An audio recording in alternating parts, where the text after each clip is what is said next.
ಕ್ರೈಸ್ತರ ಪವಿತ್ರ ಹಬ್ಬ ಕ್ರಿಸ್ಮಸ್ ಹಬ್ಬ. ಕ್ರಿಸ್ಮಸ್ ಹಬ್ಬದಂದು ಯೇಸುವಿನ ಹುಟ್ಟುಹಬ್ಬದ ದಿನವನ್ನಾಗಿ ಆಚರಣೆ ಮಾಡಲಾಗುತ್ತದೆ.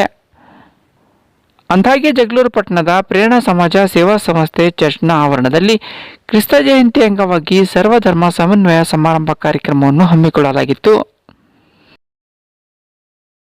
ಕಾರ್ಯಕ್ರಮದಲ್ಲಿ ಓಂಕಾರ ಶಿವಾಚಾರ್ಯ ಮಹಾಸ್ವಾಮಿಗಳು ಅವರುಗಳ ಇವರ ದಿವ್ಯ ಸಾನ್ನಿಧ್ಯದಲ್ಲಿ ಗಣ್ಯರಿಂದ ಕೇಕ್ ಕತ್ತರಿಸುವ ಮೂಲಕ ಉದ್ಘಾಟನೆ ನೆರವೇರಿಸಿ ಆಶೀರ್ವಚನ ನೆರವೇರಿಸಿದರು.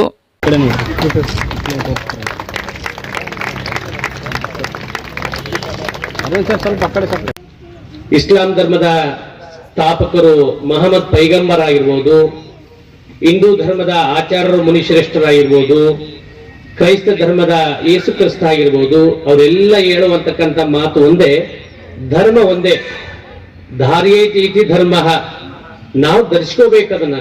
ಯಾವುದು ಅಹಿಂಸಾ, ಅಸ್ತೇಯ, ಬ್ರಹ್ಮಚರ್ಯ, ದಯ, ಕ್ಷಮ, ದಾನ, ಪೂಜಾ, ಜಪೋ, ಧ್ಯಾನ ಇತಿ ಧರ್ಮಸ್ಯ ಸಂಗ್ರಹ ಅಂತ ತಿಳ್ಕೊಂಡು ಈ 10 ಮೌಲ್ಯಗಳನ್ನ ತನ್ನ ನಿಜವಾಗಿರ್ತಕ್ಕಂಥ ಧರ್ಮದ ಪ್ರವಾದಿಗಳ ಸಂದೇಶವನ್ನ ಸ್ವಲ್ಪ ಕಿವಿಯನ್ನು ಕೊಡೋದ್ರ ಮುಖಾಂತರ, ಪ್ರವಾದಿಯ ನಿಜವಾಗಿರ್ತಕ್ಕಂಥ ಸಂದೇಶಕ್ಕೆ ಕಿವಿ ಕೊಡೋದ್ರ ಮುಖಾಂತರ ಆತನ ಉದ್ದೇಶ ಏನಿದೆ, ಆತ ನಮ್ಮನ್ನು ಏತಕ್ಕೋಸ್ಕರ ಕಳಿಸಿದಾನೆ, ಆತ ಏನ್ ಪ್ರೇರಣೆ ಕೊಡ್ತಾನೆ ನಮ್ಮ ಒಳಗೊತ್ತು ಆತ್ಮದಲ್ಲಿ ಅವನ ನಿಜವಾಗಿರ್ತಕ್ಕಂಥ ಒಂದು ಕೂಗು, ಅವನ ಪ್ರೇರಣೆ ಆಗ್ತಾ ಇದೆ.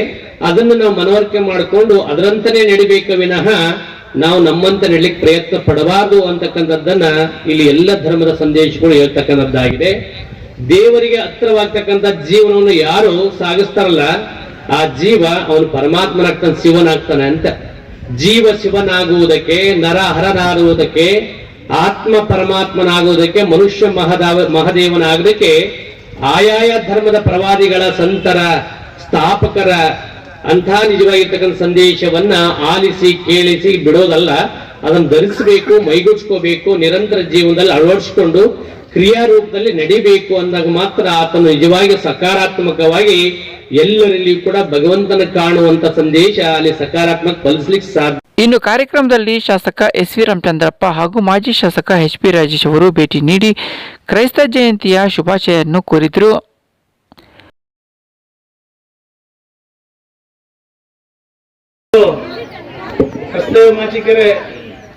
ನಮ್ಮ ಹೆಣ್ಮಕ್ಳು ಕಲ್ತಿದ್ದೀರಿ, ಇಂಡಸ್ಟ್ರಿಯಲ್ ಎಸ್ಟೇಟ್ ಮಾಡ್ತಾ ಇದ್ವಿ, ಶೇಪ್ಸ್ ಸುಮಾರು 10 ಎಕರೆ ಪ್ರದೇಶದಲ್ಲಿ ಮಾಡ್ತಾ ಇದ್ವಿ.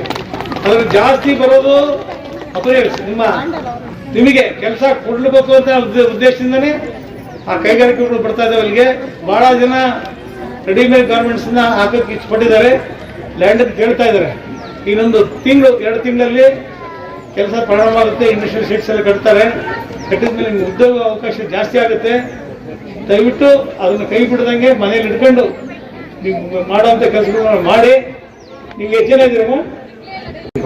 21 ಜನ ಕಂಪ್ಯೂಟರ್. 21 ಜನಕ್ಕೂ ನಿಮಗೆ ಹೊಲಿಗೆ ಮಿಷನ್ ನಾನು ಕೊಡಿಸ್ತೀನಿ, ಆಯ್ತಾ? ಹೊಲಿಗೆ ಮಿಷನ್ ಕೊಡಿಸ್ತೀನಿ.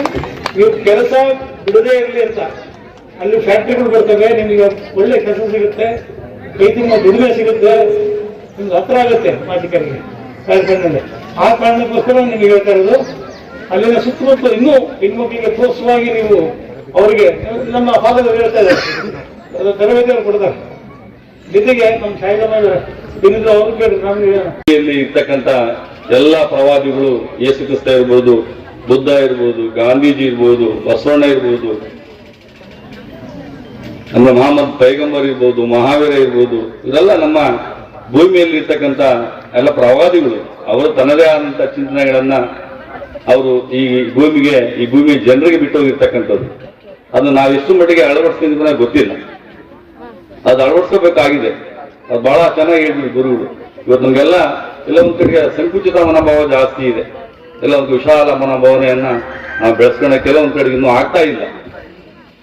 ಹೇಳಿದ್ದೇವೆ, ಯಾರೋ ನಾವು ಜ್ಞಾನ ಅಂತಿದ್ದೀವಿ. ಏನು ಎಲ್ಲ ಪ್ರವಾದಿಗಳು ನಮ್ಗೆ ಏನ್ ಕೊಟ್ಟಂತ ಸಂದೇಶಗಳಿದ್ದಾವೆ, ಅವನ್ನ ನಾವು ಅಕ್ಷರಶಃ ಜೀವನದಲ್ಲಿ ಅಳವಡಿಸ್ಕೋಬೇಕಾಗಿದೆ ನಮ್ಗೆಲ್ಲ. ಈ ಸಂದರ್ಭದಲ್ಲಿ ಪಟ್ಟಣ ಪಂಚಾಯಿತಿ ಉಪಾಧ್ಯಕ್ಷೆ ಲಲಿತಾ ಶಿವಣ್ಣ, ಬ್ರಹ್ಮಕುಮಾರಿ ಈಶ್ವರಿ ವಿದ್ಯಾಲಯ ಸಂಚಾಲಕಿ ಅಕ್ಕ Bharati, Maulana Mohammed Ahmed Saheb, father Joram Moras, father Sunil D'Souza, father William Miranda, father Anton Sos, father Kevin ಸೇರಿದಂತೆ ಇತರರು ಉಪಸ್ಥಿತರಿದ್ದರು. ಸಭೆಯನ್ನು ನಾವು ಆಚರಿಸ್ತಿರುವಾಗ ಶಿಕ್ಷಣಕ್ಕೆ ಸಹಾಯವನ್ನ ಮಾಡ್ತಾ ಇದ್ದೇವೆ. ಇಂಥ ಸೇವೆಯ ಮೂಲಕ ನಾವು ಜನರ ಮನಸ್ಸನ್ನ ಗೆಲ್ಲಲು ಸಾಧ್ಯ.